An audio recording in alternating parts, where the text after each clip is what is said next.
Welcome to the Intern Whisperer. The show is all about the future of work and innovation. So today's Intern Whisperer tip of the week is find out when your intern's birthday is and surprise them with a card, a cupcake, take them to lunch, or give a shout out on social media. The important thing is to remember that you're building a relationship with your employee and your mentee, as the mentee is also your intern there. They will mentor you just as easily.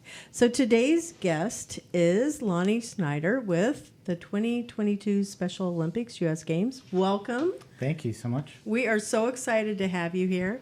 I'm going to tell everybody how we met. It was on the Orlando Tech Council call, and you were a speaker there, and I went, oh, this is really great. I can always support anything that's a nonprofit, and I love doing that. Oh, and I'll have to tell you about another service that's available free where you can actually use it as I'll just go ahead and give it. It's called Tuesday. It's an app, and it's always that reminder that every Tuesday organizations can donate to your cause. It doesn't cost you anything to join, and it is a way to drive traffic for like silent auctions or anything that you have up there. That's very cool. Yeah. I'll let our marketing team know. Thank you. Yeah, I'm going to go ahead and make sure that I share that with you. I'll connect you to the gentleman that started that whole project, and he is out there to make a difference in the world with nonprofits. Anyway. Awesome. Yeah. Okay, so our show is all about education, innovation, and the future of industries and jobs. And I'm sure that there's going to be a lot of questions that people have about individuals with Down syndrome. So you're going to be able to dispel all of those types of myths that we have. But we're going to take turns. I'm taking the odd today, and Matt's going to take the even. We usually just end up blending, and we just bounce off of anything that you say. So just so you know, everything becomes just a rambling conversation, but with purpose. Awesome. All right, so tell us about yourself using only 5 words and why those 5 words are significant. Well, first off, husband, father, and chief information officer. And the first 2, I think, are the most important parts of my job or my life. The last 3 was the shortest way to try and talk about what I do in the last 26 years of my life and how I get to help people now. So it's pretty cool. You know, that's amazing that you have spent that many years in a field of service where many people don't necessarily stay more than 2 years and then they hop to another job. So that alone is a tremendous, I think, gift to be able to give to any employer. Your wife, so what's her name? Her name is Michelle. Awesome. So Michelle gets a little shout out here. And your kids, because you're a dad. So Kayla, my oldest, is 25. Kyle is 23. Miles is 7. Maddie is 5. Those are both adopted from Taiwan. Our 2 littles are rocking their extra chromosomes. They have Down syndrome. And then we are in the final stages of adopting a little girl, Magnolia, from Taiwan. She has cerebral palsy. So, Congratulations. Wow. Thank you. We just had our first 3 court appointments last week, so we're hoping that can be completed by the end of the year. That's got to be a pretty lengthy process to go through. Yeah. Are they here in the United States, or do they fly? Do you fly there to meet them? How did that all work? So normally you fly there. It's normally a 1-week process, but there's 3 court hearings. So by the time the 3rd court hearing happens, they're legally your child. So you're just going to go get them. But they do Here, you adopt in the United States, so they're legal, or do you have to do it in both countries? both. Wow. So there's a lengthy process with U.S. Customs and Immigration with I-600 or I-800 forms, depending on the country you're adopting from, to get permission, first off, to bring a child into the U.S., and then once you get the match and you go through processes in another country, then it's the approval to bring this specific child in. So we just got that from U.S. and Customs and Immigration about 2 weeks ago for Magnolia. So that's part of the whole dossier that's submitted. It's everything about your life, your financial history, your whole portfolio. They do home visits. They do all kinds of Yes, things. yes. It's Interview everybody that knows you. the first home study we did. I mean, it felt somewhere between like a short sale with a bank and then a really bad divorce with the lawyers trying to dig everything up. So No. they go through and leave no stone unturned just to make sure you're a fit person to adopt someone. So. Well, that's comforting to hear to a certain extent.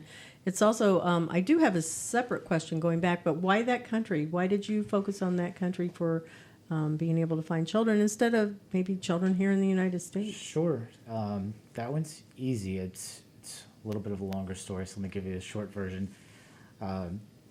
Leading up to the 2015 World Games in Los Angeles, the Special Olympics World Games, I went to, of all places, Omaha, Nebraska, and we took over their summer games, testing all the new technology we built with Microsoft, and I got pulled into a mission moment and got to hear one of their board members tell his story about how he got involved with Special Olympics, and he ended up, he and his wife were in their mid-30s, having their first child, and save you the 10-minute longer version, but basically they get to the hospital and they're in the delivery room, and all of a sudden everything gets quiet. They take the baby and they leave, and he's freaking out, going, what's going on? And all of a sudden the doctor comes and says, I'm so sorry, your son has Down syndrome.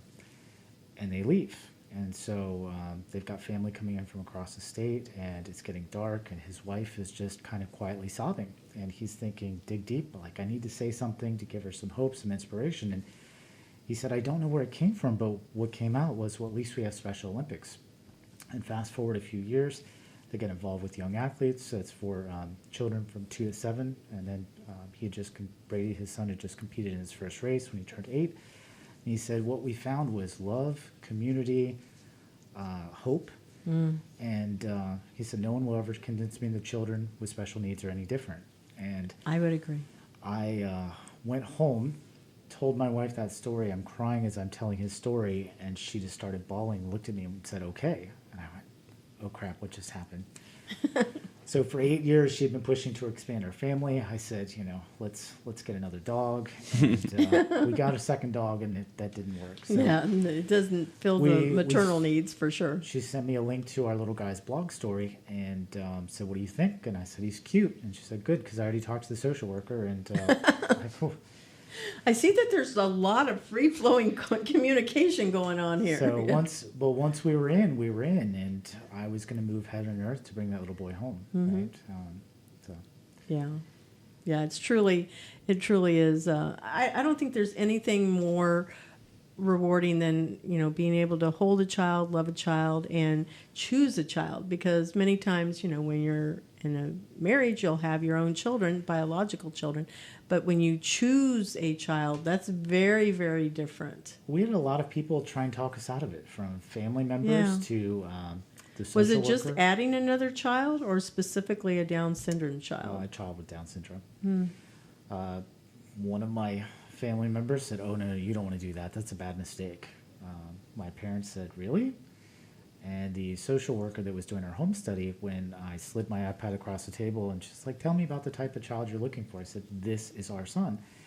And she looked at it, and she looked up, and she said, why would you want to adopt a retarded child? Oh, I wow. said, ma'am, I just told you where I worked. Please don't ever use that word again. It's very offensive to me. And she said it like 3 more times in the next 10 minutes. So I looked at my wife, and I'm like, you need to figure this out, or we're out of here. I'm thinking, crap, she already cashed my check. But we made her our project, and for the next 6 months, we did everything possible to convince her that we weren't out of our minds, and this was a good thing. And then when she started doing her first post-placement visits to check in, she saw Miles, and he was just a regular kid, right? He was like the mayor of his preschool. He wasn't talking, but he was waving his arms and saying hi to everyone and going up and giving hugs. And how old was he then? So we brought him home. He was 2.5. Oh my God, that's so precious. I love that age. Yeah, and so this lady comes into the house, and he just runs up and gives her a big bear hug, and she's like, what's going on? And an hour later, she's talking to my wife and said, if I have any clients that are interested in children with special needs, can they talk to you? And she said, of course. So one of the people in our journey, he gave me this really great advice. He said, adoption is like jumping through a series of windows. You never know how you're going to quite get through the next one. You're always just thinking how you're going to make this work. You're going to come up with this next money, get this paperwork done. And the government is very specific on formats of paperwork, and it's easy to get things kicked back. But He said, never forget to look beside and behind you and offer your hand up to those who are coming along. And so we took that to heart, and the whole time has been just trying to pay it forward, right, to help other people on their journeys. I can't tell you how large my wife's network is, but she's connected with people all around the world and just helped to be a voice of reason, someone to talk to give you what it's really like when you won't ask a caseworker a question. Gosh, we should have her on the show too. She's an amazing person. Yeah. Yeah. That is a very good story. I guess I go back to the story where you were just saying when they were in the hospital and the doctor says, oh, the child's born with Down syndrome.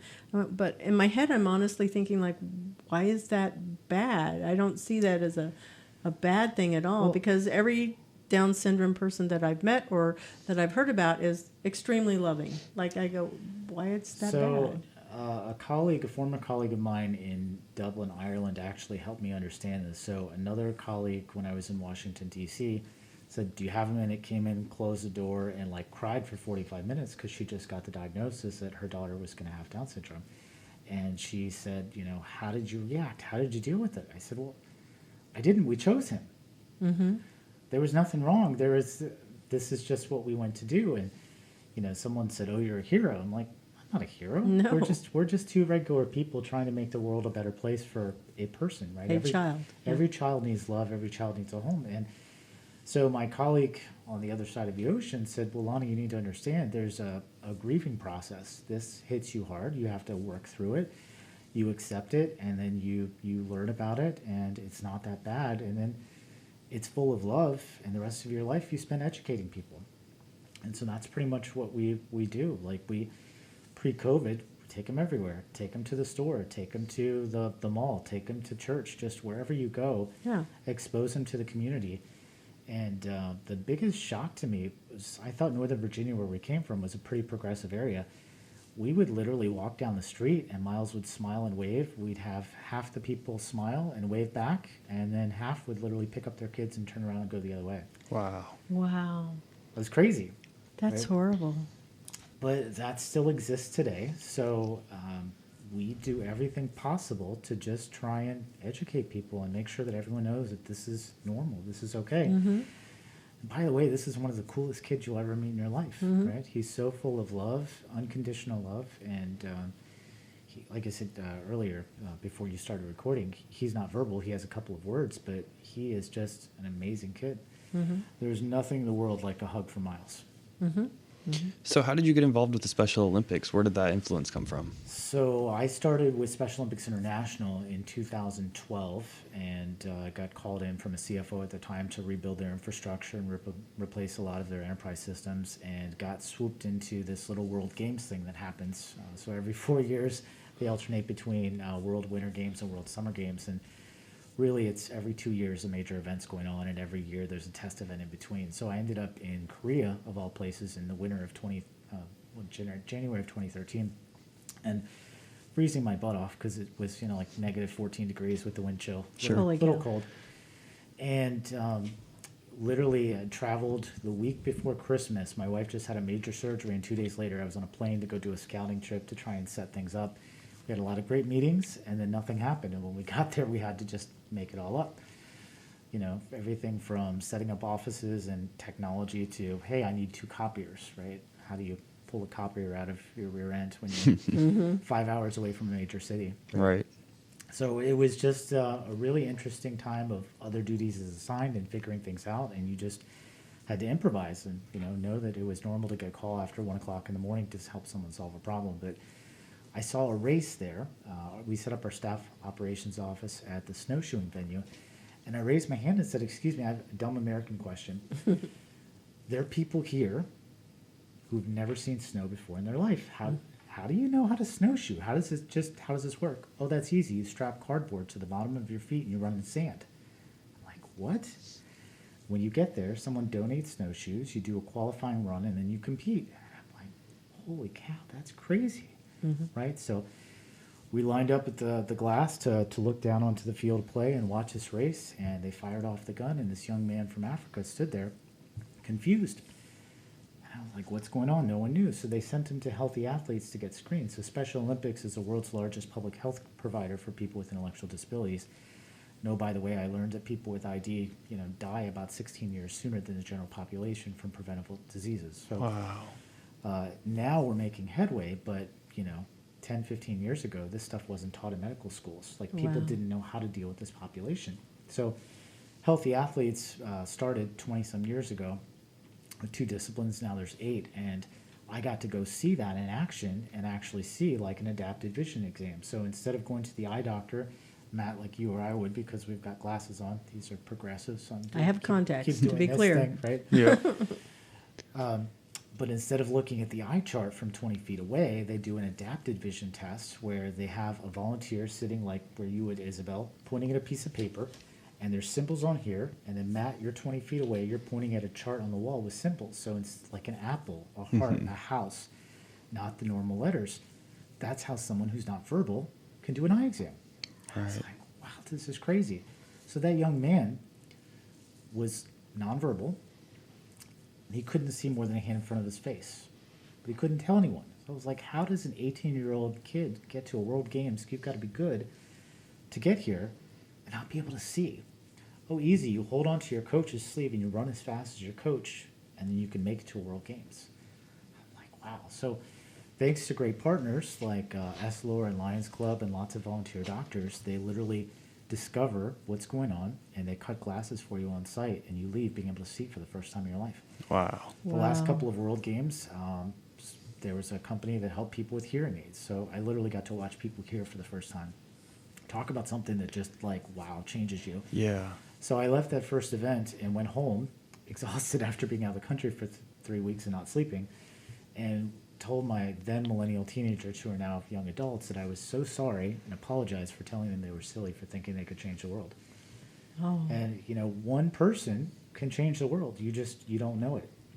I believe that. 100%. Absolutely. Yeah. So that started a quest that lasted 8 years in DC of just working at the international level with a lot of travel, a lot of events. And then this opportunity opened up in Orlando with the 2022 Special Olympics USA Games Organizing Committee. And I was excited when I met our CEO last January. He talked about this project with passion and talking about being the largest Special Olympics USA Games, 25% bigger than the last one.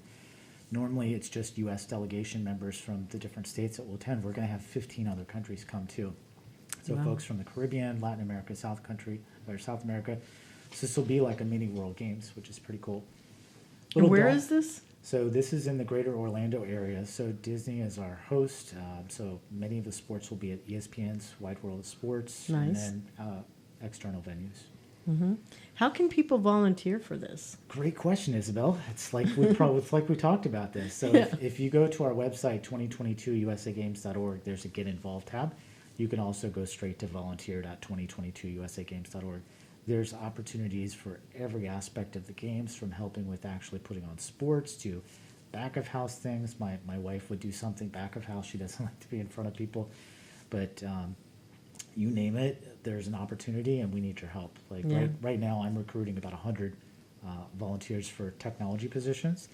Actually, about 20 leaders. So What kind of technology positions would you need? Like video? Is that what we're talking about? or- So we're talking about game systems. Okay. So Special Olympics International has created this system that they call Special Olympics Connect that runs, it's a web-based platform that does all the registration for the delegations, and then it actually runs the sports competitions. So Special Olympics does divisioning, unlike any other sports body in the world. So they division by age, gender, and ability. So you don't want an 8-year-old girl running with a 90-year-old man. Sure. Doesn't look good. And so they do it by gender, by age brackets, and then in a perfect world, no more than 15% difference between the lowest and the highest level ability person in a group. So it's pretty cool when it's done well. Makes for amazing competition. And I think one of the things that struck me the most is there would be more people cheering for someone coming in last than just people to cross the finish line. So Everybody's a winner, it sounds like. well, and I told people, don't give us money, just come see an event, because when you see an event, it changes everything. It literally, that first event that I saw in Korea changed my entire worldview. So people will never convince me that children with differences are any different, right? There's this huge uphill mission to provide equity in healthcare, right? To be a voice for someone who can't speak at the doctor's office, right? Training a practitioner that they should talk to a person like you're talking to me, right? Don't look at the person that brought you. Don't look at a parent. Treat people with dignity. Treat them the way you want to be treated. And by the way, they're just like you, right? So, I got re-engaged with my church, and I teach Sunday school. cool. And I had done worked with 3-year-olds for the longest time, and so I got 3 types of messages, I'll call it, where I was going, okay, well, apparently it's time. I need to go back into children's ministry. And I went back, and it was just like nothing had changed.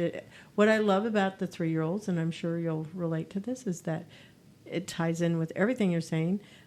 I learn more from a 3-year-old on how to treat adults, because at the end of the day, everybody wants to be heard. They want to be accepted. They want to be liked and loved and, just be seen. And it's regardless of whoever you are, whatever age you are, and honestly, I think everybody has a disability. I worked as a consultant with the National Association for Greater Orlando Mental Illness, and NAMIGO, National Association on Mental Illness, Greater Orlando. So I worked with them for 6 months as a consultant, and I went through one of their courses, and it's the same thing. Everybody wants to be heard and seen and valued and feel that they can contribute no matter where you are in the spectrum. So I'm a big fan of bringing in people with disabilities to work with me. And I have a lot that are autistic. They are all the way on the spectrum of whatever a mental disorder can be, as well as we've had blind and also deaf work with us, and individuals with in wheelchairs. So lots of those things that we see, we'll see that as the disability, but what you don't see as the disability sometimes is anxiety or somebody with depression or whatever. You may not see those things, but everybody has something, whether you're wearing glasses or I wear contacts, but we all have something that we struggle with. And I think that we don't, as humans, don't recognize that, yes, we're all the same, really, and we should not pick up our children and go the other way, or come into the room and say, oh, your child is born with this, whatever this is. So even in our Just love that neighborhood, person. we have some neighbors that are accepting and that love on our kids from a safe distance and that just smile. And then we've got people that literally will take their kids' hands and walk the other way. Yeah. Right? I don't want to talk about trying to get kids into school right now. It's a whole other thing. Yeah. But it comes down to just being educated, right? And being Yeah. educated about the situation and the circumstance, and just everybody's like uniqueness, and how we are all different, and just kind of celebrating that, But as we're opposed also to the same. right. In the sense that we do want to be loved and seen and heard. Right? Absolutely. Yeah. Every person has immense value and can contribute something regardless of their status, whether they're a Special Olympics athlete, whether they're on the spectrum, if they have a physical disability, like everyone has value. So what are some of the misperceptions that people have about Down syndrome? What could we have our listeners learn from this episode? I think I've heard some crazy stuff. So in my travels, when I talked about my kids and showed them pictures, I get, oh, how sweet, how nice of you, good for you, or bless your heart, which means you're an idiot. And the thing is, they're just people, right? They have the same needs. They still want to be heard. They want to be loved. They want to be paid attention to. When I get in the door at home, my son screams Bubba, which is daddy in Chinese, and like literally runs like a little elephant, stomping as hard and as fast as he can to get my attention. And he just wants to be picked up and to play. That's interesting. So he speaks a different language. How long does that take him to transition to be able to speak English? So he's nonverbal. He only has a couple of words right now, but we're waiting for them to come out. Oh, I'm sure they will. And it's going to be like, boom, it just happens. I've heard him say Kayla, my older daughter's name. He doesn't really say other people's names. We've had him home since the beginning of 2017. He still doesn't say mama. Right? That's hard for my wife. Yeah. And then I didn't realize how hard that was until my daughter Maddie says "mama," and everyone is mama. So there's a Jimmy Fallon book, like Everything Is Mama, and it's a cute little kid's book. But yeah, I realized what she felt 2 years in. Like okay, so maybe eventually I'll get called Dada. She just looked at me like, "What are you talking about?" Sorry, right. So misperceptions could be like, oh, well, how do I help them get hired for a job? So I've seen on Facebook, there's always some commercials, not commercials. It's a Facebook, Starbucks hires individuals with Down syndrome. And that was one of the things that I learned from Namigo. It said, no, you never say disabled, you say individuals. So the focus is always on that person first. People first language. Yeah, people first, exactly, human-centered. And I guess I would say that to our listeners is remember that it's individuals with whatever it is, because we do focus on the person or people. The Starbucks hires, and they had this individual that was a barista, and he was, making drinks for people, and he's very, very conversive. He was having a great time doing it, and they're really wanting to embrace that diversity side and the inclusion side.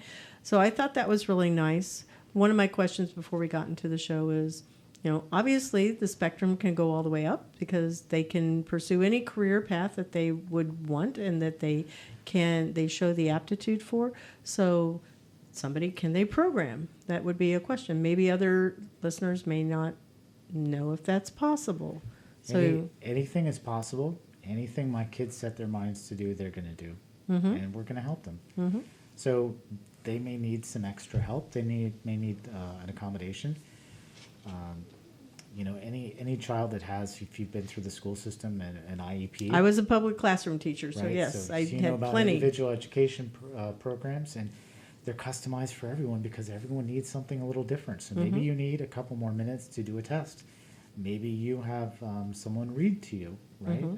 Or you get some other assistive device. So everyone, when set up with the right help, regardless of their ability level, can be successful. I call it a multi-dimensional learning approach, and I wrote an article about this one, and it was published because there are all of these different dimensions of people, how we learn, our learning abilities, our skills that we have, the multi-language, multilingual, the fact that are all of your children, do they all speak only Korean, or do they also speak English? So they are really good at understanding when someone is talking in Mandarin. They snap up that's and pay not attention. Korean then, it's Chinese, right? Chinese, yeah. They'll actually stand with their hands behind their back like they were taught in the orphanage. So it's very interesting to see social situations like that. So they understand everything that's going on completely. And I was dubbed into not thinking that for the first year, and my wife opened my eyes quickly. That's a really good misperception, is that, they cannot understand. Yeah, they totally understand. They read social situations. My son Miles, in his preschool, before we moved down here, before COVID, his bestie was a little guy who had CP and used a wheelchair. And now he's literally, he has a book of his friends from the school, and he always points out Ben, and he just misses him, and he literally will hug the picture. But Ben would be by himself, and so Miles saw that, and this kid has so much empathy, it's crazy. He can tell when someone's hurting and just go up and know that they need someone to sit next to them, not to talk to them, but just to sit next to them, or to give him a hug, or to make sure that he was included in play. Right, so yeah, I think not being tuned into social situations, not being able to do things the same as you or me, those are all crazy misperceptions. That's good. That's really good to share. I'm dominating. Feel free to jump in at any point in time. No, you're good.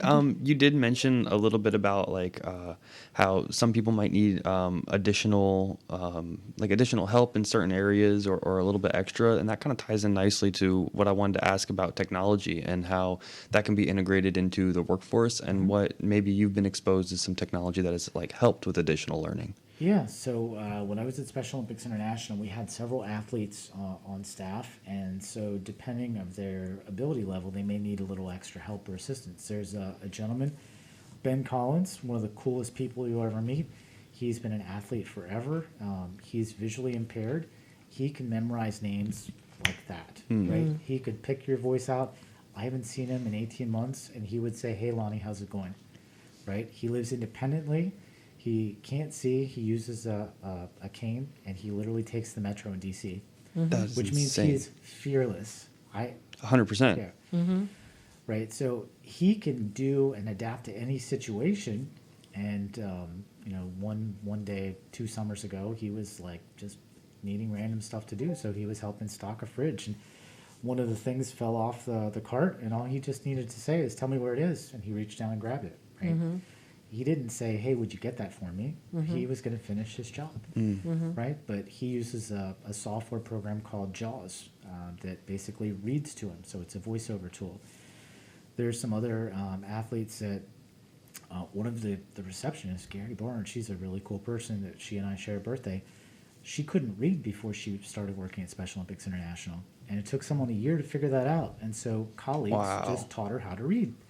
She still uses software to read to her, but she can read, right? And so she just needs a little extra help, and she's good.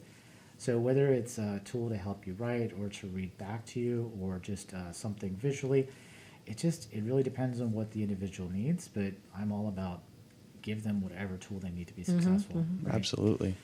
A couple of years ago, someone said, "Oh, is this in your budget?" I'm like, "I'm not asking you for $5,000. I'm telling you we're spending $5,000. This isn't your budget. We'll figure this out, right?" Yeah. You have to take care of people. When you take care of people, it's amazing what happens. Everything just kind of works. I have a cousin. When we were kids, my brothers and I, we went to go visit one of my cousins, cousins, period. But one of them was born healthy. She had jaundice, and when they put her in the incubator, they didn't know this at the time, the little tiny town, but they needed to cover her eyes, and they didn't, and she went blind. Oh, wow. So because they put a lot of sun on you to be able to help you, overcome jaundice. Anyway, she and we would all play games with her, and one of our most favorite 2 games, Hungry Hungry Hippos, which is all sound oriented, and she beat us every single time, all of us. Anybody that could see, she beat us hands down. We were not trying to, we were putting all of our efforts in to win, and she would always beat us. The other game that we had, it was called Chop Suey, and it was a bowl, and you would twist it, and it would turn, and it had plastic geometric shapes in there, and you had to use chopsticks to pick it up, and she beat us every single time. So that was really eye-opening because she's ways better at this than all of us. The other thing is I used to ride the bus and here in Orlando, and because of that experience with my cousins, there was always a gentleman that would ride the bus also. And he had the cane, and he would get onto the bus, and we would get off. Or I would see him at the bus stop, and I'm going, "Okay, where is it that you need to go?" And just like he said, "Just let me grab your arm." And he said, you can walk like you normally do. Don't worry. He said, "I'll keep up with you." And I went, "Okay." So, we absolutely did that. And it did help him to go a little bit faster because, he was... To me, I'm going, that is such trust. I don't know if I would trust people, complete strangers, to be able to do that. But, there is a different level of, I don't know, humanity, I guess, within those that have disabilities that we that don't get to experience that are not as kind and, I guess, willing to take chances on others. So I have, my wife and I have friends that used to live in Virginia. They moved to Seattle, so they're both visually impaired. He can see some shapes. She sees nothing, right? So she actually helped him move across country, and he is literally one of the smartest guys I know. And so he is a senior software engineer with Amazon, and he was telling me about his interview process. He literally is typing code in a Google Doc, right? When people are interviewing him, asking him to solve problems, he's literally just typing and creating code. That's insane. Yeah, and super, super smart. You could talk to him about any problem not related to his core work. In 3 minutes, he'll like find a way to super simplify it down to just a couple sentences and go, so I really think you're just trying to do this. Like, holy, how did you do that? Yeah. Right? So yeah, I think people take for granted if they see a physical disability, they just presume the person can't. They think do it. less. Yeah. When they really should think way more. Well, yeah. So whenever I see someone who has something that's not normal, whatever, Right. right? I'm curious and going, man, I wonder what their superpower is. Right. Yeah, Right? because they have one, obviously. Because they've got some sixth sense, and it is fully alive and amazing, right? And I've never been wrong. Like every single person who people don't think is normal, it can always do something special. This special interest, right? Like I have a family member who like doesn't excel in school very well, but like, man, there are certain video games that you put them in and it's just insane. Like it's just insane. And it's just finding that thing that they're, or finding that special interest that you can really nurture. So that way you can give them something more productive to work on, or give them something that's, like easier, or not easier, but, more in their lane for them to understand. It's just like anybody, right? We're all different kinds of learners, and it's just Right. finding where that applies. My older son struggled in school. He was dyslexic, and even 15 years ago, they didn't like to use that word anymore, so he just got labeled as different. And it was a constant fight to try and get him extra resources, help. But you know what? When Dirty Jobs was on, or the Mythbusters, Yep. he could tell you all the science and the episodes and the things that they tested, what worked, what didn't work, without reading anything, all from memory. Like, he's just super smart. He knows more about wireless technology and cell phone bands and different antennas and spectrum than I'll hope to learn in my lifetime. He's just wicked smart. But people didn't give him a chance, right? Right. So I think we all have an unconscious bias. It's just trying Yeah. to get us out of our box, something my wife reminds me of almost every day I'm alive, right? So no matter how long you're in it, there's always room to grow, to get better. Does Special Olympics encompass more than just individuals with Down syndrome? Is it every? So it's anyone with an intellectual disability. So Okay. that could be, you could be on the autism spectrum. You could have a brain injury, like you could have cerebral palsy. Asperger's? Yeah. Yeah. There's, we welcome everyone, and if you don't have ID, then you can be a unified partner, because we have people with and without intellectual disabilities playing together, Yeah. making lifelong friends and showing the world what people can do. It's pretty cool. Hands down, one of the things that I work with, like I said, individuals with disabilities, but I also work with some other agencies that have that. And they'll call me and say, hey, we have somebody we'd like to know. Would you consider working with them? I said, yes, absolutely. So sometimes, they're usually very, very, very successful. I've only had one that wasn't. But what he needed to hear was not what he wanted to hear. I said, you're not a graphic designer. I know you want to be, but you're not going to have the skills unless you decide you're totally going to immerse yourself into this. And if you do these things, yes, you can be a graphic designer. But his drawings were very rudimentary, and he would not be able to get that. And he worked at Amazon. He wanted to leave Amazon because it's a hard work environment. It's really, really hard to work there. In that package manufacture, or wherever it is that they are packages. And he had to come to terms with that he wasn't willing to invest the time that it took. Intellectually, he understood that, yes, he had to do these things to be able to get there. But he also had an attention deficit disorder, too. So there was like multiple things that were going on there. Another person that I worked with, he was deaf, and he was the graphic designer also. And I'm thinking, because we have closed captions, that would be an effective way of communicating. And he told me, absolutely not, because I would say a word, and it might be deaf, D-E-A-F, and it would translate into death, D-E-A-T-H. So unless you were very clear in your enunciation of words, and most people may not be, then it is just a conversation that's all over the place. So it was very challenging. I said, what is it that you need? What can I do? And it was always scheduling an interpreter to be there with him. That helped tremendously. It got him to where he needed to be.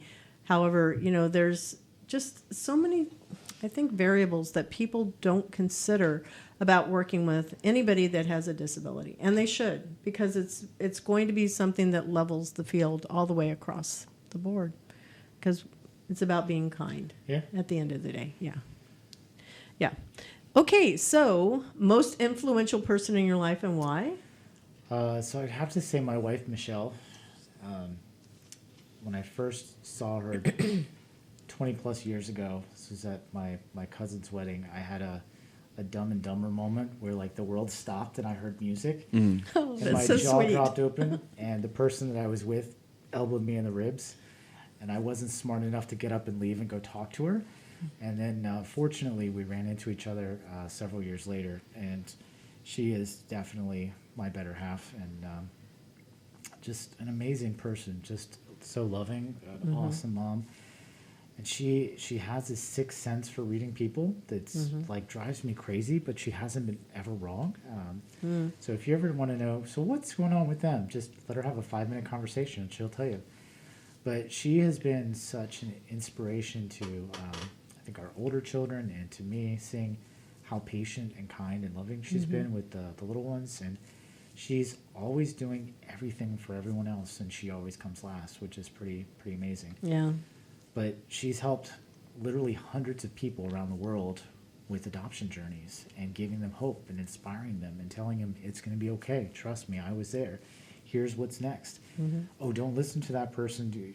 She literally told me at lunch, I was walking and called her for a couple minutes, and she told me about, we're talking U.S. Customs and Immigration. So I talked to someone 2 weeks ago. They said, oh, I'm glad you called, and this is my 8th call to check in. And you got to smile. Hey, just checking in. Anything new?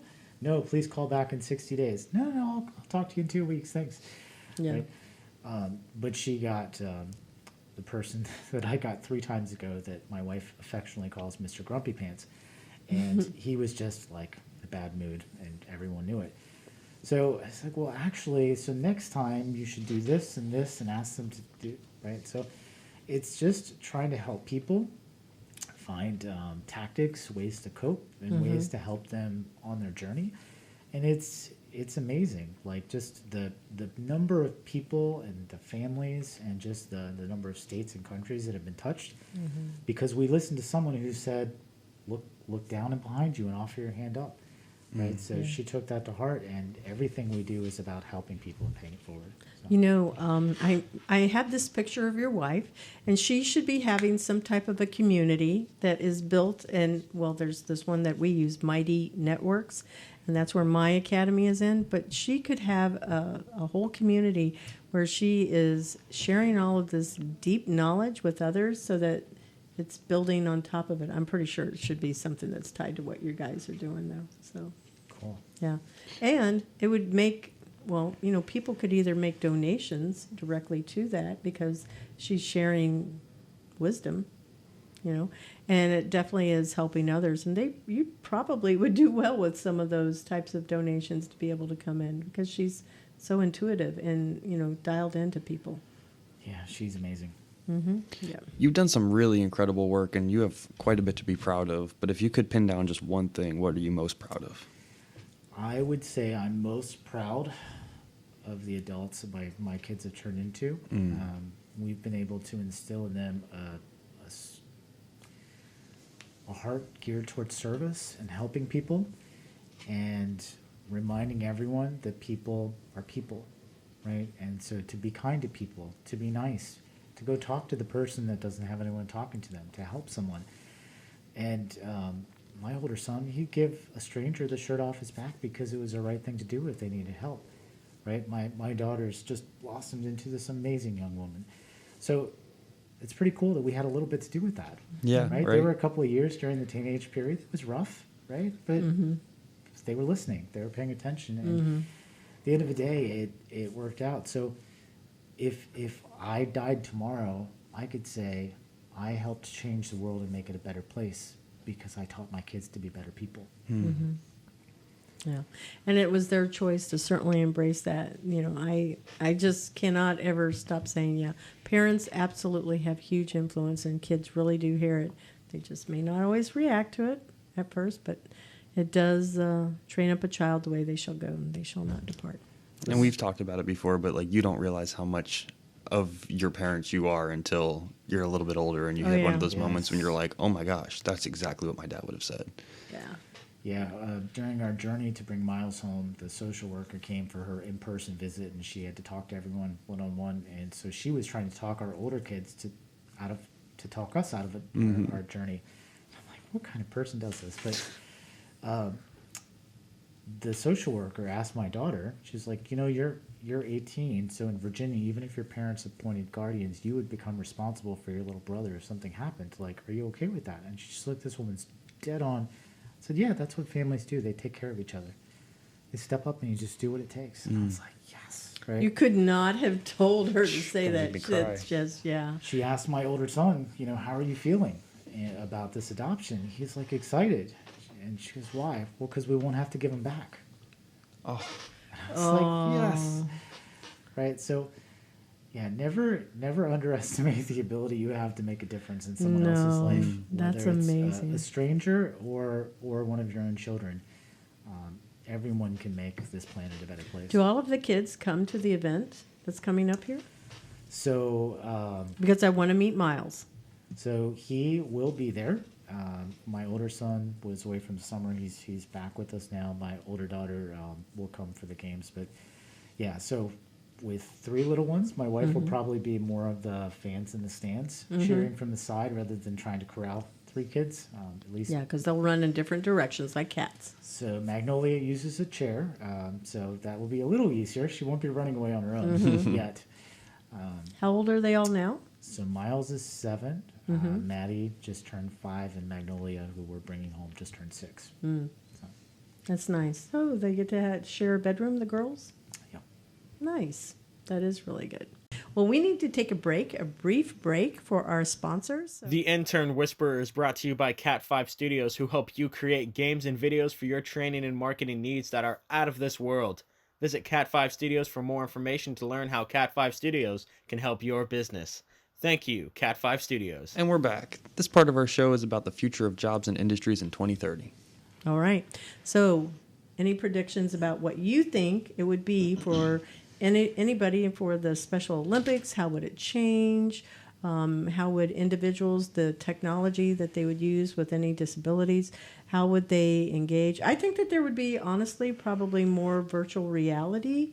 I think that there's going to be ways that they can solve some of the problems that individuals experience that have disabilities to make it possible, like you were saying, so that they could hear.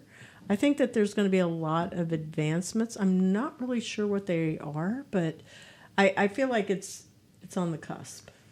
Well, I can tell you from what games did 10 years ago to what we're doing today is we have no infrastructure. We're 100% in the cloud.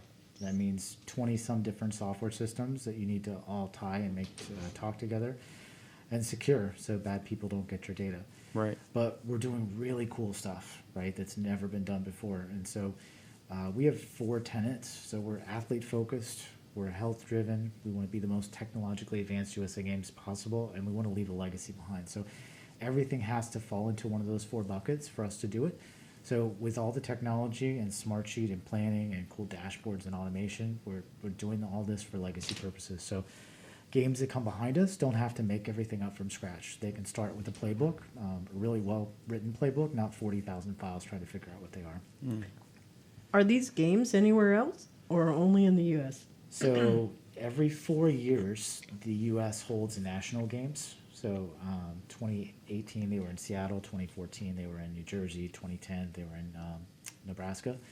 2026 has been awarded, but I'm not sure that Special Olympics International has publicly announced the site. I talked to the CEO of the host program, and he was pretty excited by what we're doing. I said, man, let me tell you about this really cool fan engagement app that we're building. This was our CEO's dream. He wanted a family from Nebraska to pull out their phone and to get pop-up navigation and the schedule, real-time, everything.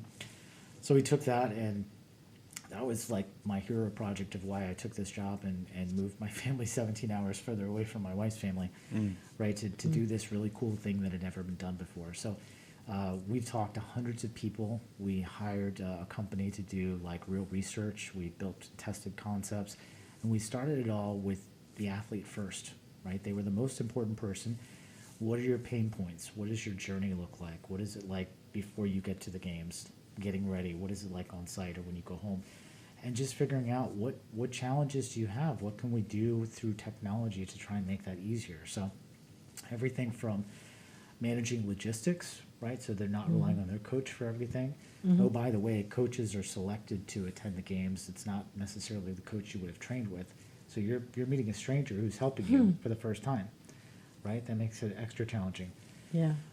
Getting encouragement, right? So we want to have people find and follow folks and send them pre-canned messages of encouragement, not anything custom, because we don't want the FBI showing up in any kidnappings. Keep Yeah. it safe.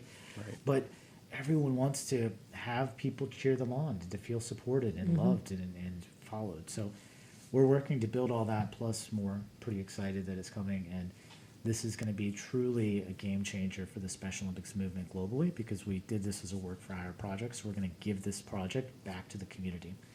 So people in developing countries will have the same access to technology that we do, that we've spent hundreds of thousands of dollars on. So this is the only one in the world. This is the only one in the United States. Okay. The World Games are going to be happening. The next World Games will be happening in Berlin, Germany in Wow. 2023. Their test event is 2 weeks after our event, so it'll be interesting. Wow. Yeah, but Special Olympics happens over 100,000 times a year around the world. Wow, I did not know that. Now what is your role? Is it on a chapter level or are you on the national level? So I left the international organization. So think of Special Olympics International as the top of the franchise. And then there's 7 regions around the world that are 200 programs, over 200 programs in countries and territories. So the United States has 52 separate 501c3s that are all Special Olympics. So Special Olympics Florida is a separate entity from Special Olympics Virginia or DC, et cetera. So Florida was awarded the bid to host the 22 national games, and then they formed an organizing committee, and our CEO hired a team. So I left DC and came to work on this project, and in the middle of next June, I'll be unemployed. So, Oh no. Well, I'm pretty sure they'll place you someplace else, I would hope. well, this is the first time in my life I took a job that had an end date, but I love what I'm doing. Yeah. This is just the coolest thing I've gotten to do in, over 20 years. And getting to help people, getting to see the impact of what we're doing, and knowing that we're paying this forward to help people, to give them technology and tools that they could have never been able So to do what was themselves. your major in college? So I started out to become an accountant. Okay. And then my first help desk job, I worked with accountants and said, I can't do this. So ironically, I turned to biblical studies, and then still ended up working in technology and just kind of moved up from the entry level to being a CIO. Oh, wow. We didn't get that part at the very beginning, and so now that really explains a lot of what it is that you're doing too. Because it's all on technology. I'm thinking in my head, what did you do before this? What was your education? Now it all makes sense. So I can have a meme conversation with any CFO of a Fortune 100 company, but I'm glad I don't have to be one. So. Yeah, that's awesome. And how did COVID impact your business? I mean, aside from it impacting everybody's business, but So the event business was decimated, Right. the whole industry. But if there's a silver lining from COVID, besides hopefully we're close to the end of it with the vaccine, is that depending, we'll see. it's a little I don't know. They've got a political pill thing. now. Yeah. But it forced Special Olympics to improvise and adapt and not leave this neglected community behind. So the focus turned into virtual programming. And even programs that struggled with technology or didn't have Zoom, they all had to figure it out. So there's still coaches in the U.S., like the last national games, that showed up with flip phones. And I'm like, you seriously still use a flip phone? I thought that was for my parents who were in their Oh my 70s. God. Yeah. I don't think anybody has that anymore. But yeah. My okay. parents do. Yeah, they're Blackberries. Late yeah. 70s. Who has those? Somebody. Somebody. Yeah, but it forced everyone to get creative. And how do we have a conversation this way? We have an athlete input council that we rely on for advice, and we present things to them and get their feedback. And so fortunately, fortunate for me, I was assigned a mentee that I get to provide mentorship to. This guy is one of the coolest people you ever meet. He's 25 years old. He's 1,000 times smarter than I was at 25, right? In Washington State. His name is Garrett Oots. A shout out to Garrett. He's one of 3 Special Olympics athletes that are certified officials for soccer in the world. So he actually has gotten to go to the last World Games in Abu Dhabi and officiated soccer. Wow. I met him on Capitol Hill last year before COVID shut things down. He had such a great presence to talk to his members of Congress and representatives, way more than I could ever give someone, a senator, 2 minutes about Special Olympics and why it's important and how it's changed my life.